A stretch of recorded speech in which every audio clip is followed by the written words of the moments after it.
Hey guys, it is my first review of the 30-day book binge, and I just couldn't bear to be inside today, so we are recording this at the park that is full of people, and they're probably all gonna notice the crazy lady talking to herself, and hopefully they'll just think that I'm FaceTiming.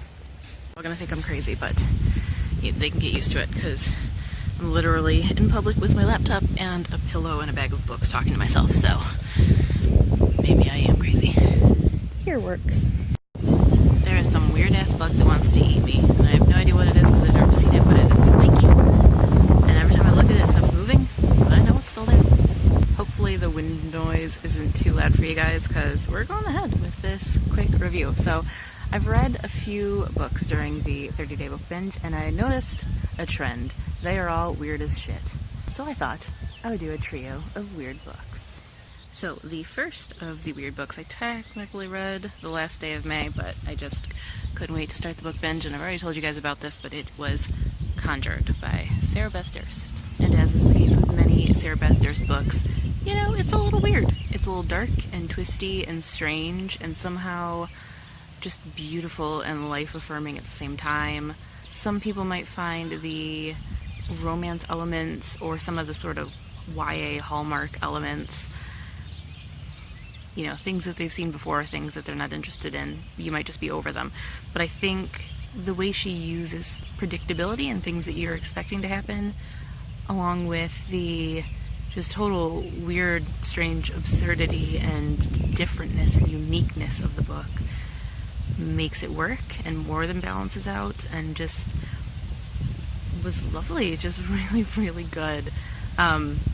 I've said this before, she is kind of my proof of why to give authors second chances, because the first book that I read by her I didn't love, and every book I've read since I've loved, to the point of being favorites and ending up in year-end favorite videos, but more than just favorites of the year, like some of my absolute favorites in YA. She's become an author to watch, a must-buy, and if I had stuck with my impressions of her from that first book, I probably never would have read more. So highly recommend both her and Conjured and everything else that I've read by her.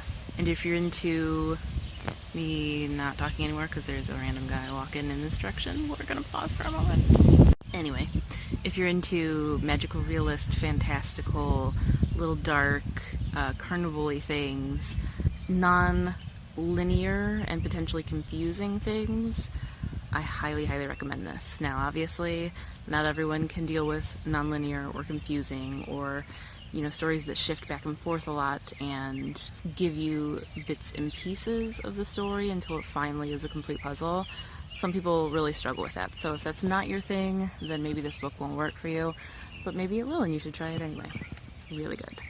The next in the trio of weird books is The Hitchhiker's Guide to the Galaxy, which I listened to on audio, and I don't know that there's a ton to say about that because most people are pretty familiar with it. It's one I've been meaning to read for a while, and I do own actually the really fancy, like, gilded-edged, leather-bound version that has, like, the whole series in it, but I've never picked it up because, you know, that's what I do.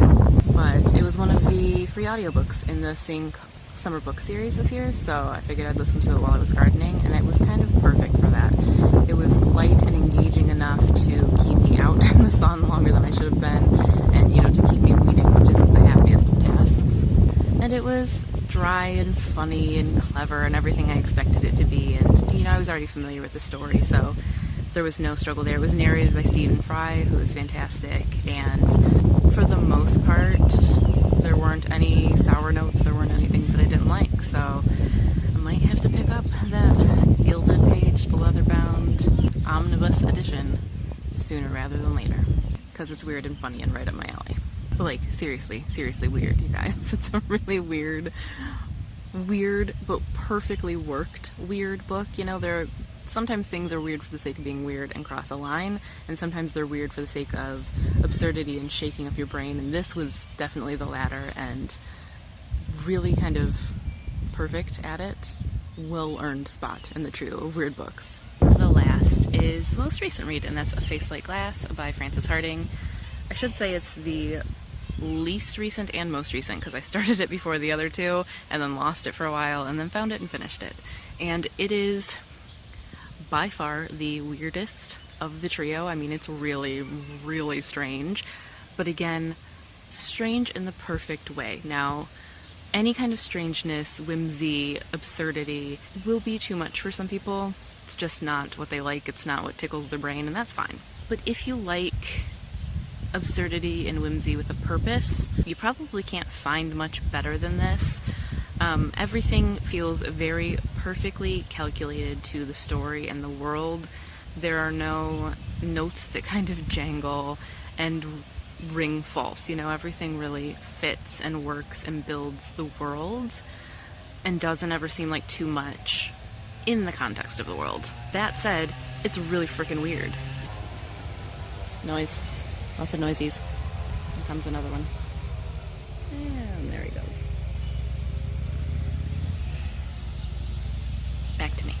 Briefly, to give you a sense of the weirdness, it's about an orphan girl who's found in the cheese tunnels of Caverna, a place where delicacies with a capital D are made, like wines that make you forget things and cheeses that explode or give you memories, perfume that makes people trust you, lots of poison, lots of court intrigue, lots and lots and lots of total weirdness that somehow seems so well suited to the world that it becomes believable, which is really a feat on Harding's part. I think that she executed it brilliantly, and she kept the tension and the mystery to it without losing you as the reader or making you give up and be like, I can't follow this anymore and I can't get behind this weirdness. It all works and flows and comes full circle in the right ways and just was so well executed and so utterly beguilingly weird, and I loved it, and I definitely need to read more by her soon. Now, before I move on from the weirdness, I do want to mention that both A Face Like Glass and another recent read, Words in Deep Blue, had one of the weirdest things I've seen in them, and for two books back to back to have this was kind of startling. They both have abrupt asides to the reader, where it just stops in between chapters and addresses the reader directly, completely breaking the flow intentionally, and that is not something you get very often because, again, it breaks the flow. It screws up your willing suspension of disbelief and reminds you, like, you're reading a book, none of this is real.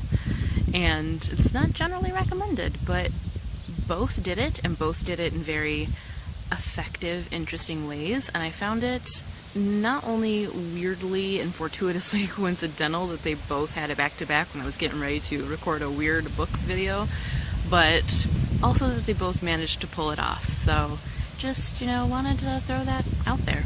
Just weirdness. It's been weirdness beginning to end for this whole book binge. Especially because I'm also listening to Yes Please by Amy Poehler, and she's an adorable weirdo. So that's weird. Weird is the watchword. Weird is the theme for my book binge.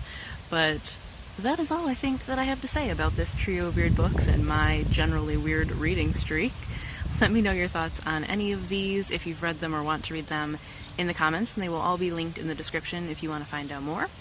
If you are participating in the book binge, let me know how it's going for you and what all you've been reading, and if you have no idea what I'm talking about, I will leave a link, but in case you forget to go looking for the link and click on it, it is bit.ly/30day book binge, and the first letter of each word is capitalized.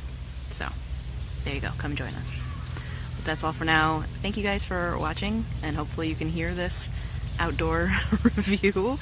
No one has snuck up on me and given me too many weird looks. I mean, there have been weird looks, but not too many. And the bug didn't kill me, so I think we're good to go. Until next time. Thank you for watching, and happy reading. It's on me again. Okay, but seriously, why? Get away, go away. Go away.